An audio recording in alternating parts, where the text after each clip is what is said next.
முக்கிய செய்தி: கோரமண்டல் ஆலையை மீண்டும் திறக்க தொழில் பாதுகாப்புத்துறை மற்றும் பசுமை தீர்ப்பாயத்திடம் தடையின்மை சான்றிதழ் பெற வேண்டும். கோரமண்டல் ஆலை தொடர்பாக பசுமை தீர்ப்பாயம் தீர்ப்பளித்திருக்கிறது.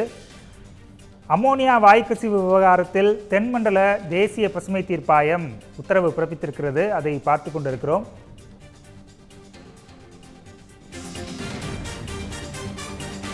அமோனியா வாயுக்கசிவு விவகாரத்தில் தேசிய பசுமை தீர்ப்பாயம் உத்தரவு பிறப்பித்திருக்கிறது.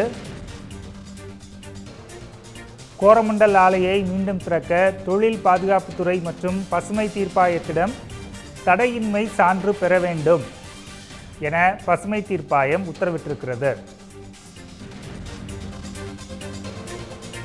ஆலையிலிருந்து அமோனியா வாயு கசிந்த விவகாரத்தில் இந்த தீர்ப்பு வழங்கப்பட்டிருக்கிறது.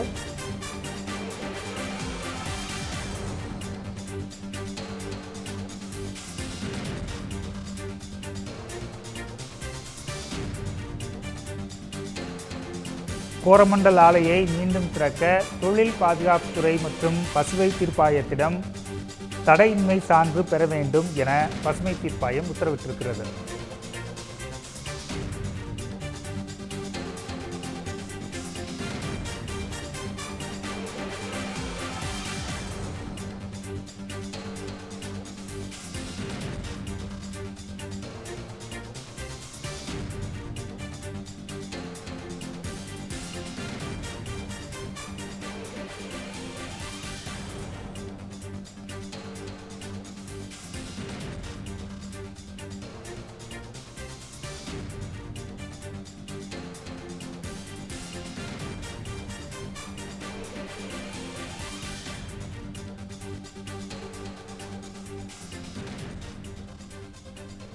இது தொடர்பாக கூடுதல் விவரங்களை வழங்குவதற்காக செய்தியாளர் வீரகுமார் இணைந்திருக்கிறார்.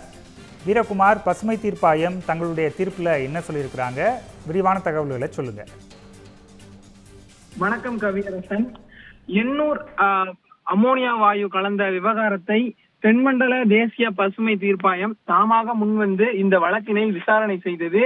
இதில் தென்மண்டல தேசிய பசுமை தீர்ப்பாயத்தின் நீதித்துறை உறுப்பினர் நீதிபதி புஷ்பா சத்யநாராயணா மற்றும் நிபுணத்துவ உறுப்பினர் சத்யகோபால் ஆகிய தலைமையில் இந்த வழக்கானது தற்போது விசாரணைக்கு வந்தது.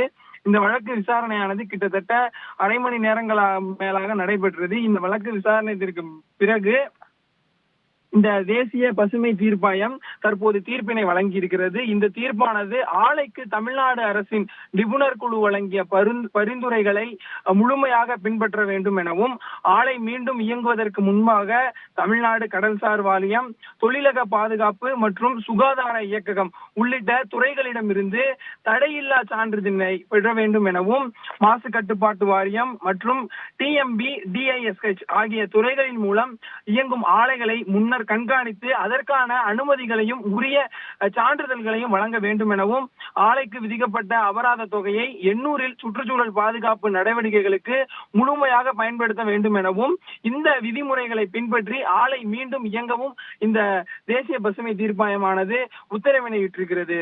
கவியரசன், விவரங்களுக்கு நன்றி வீரகுமார்.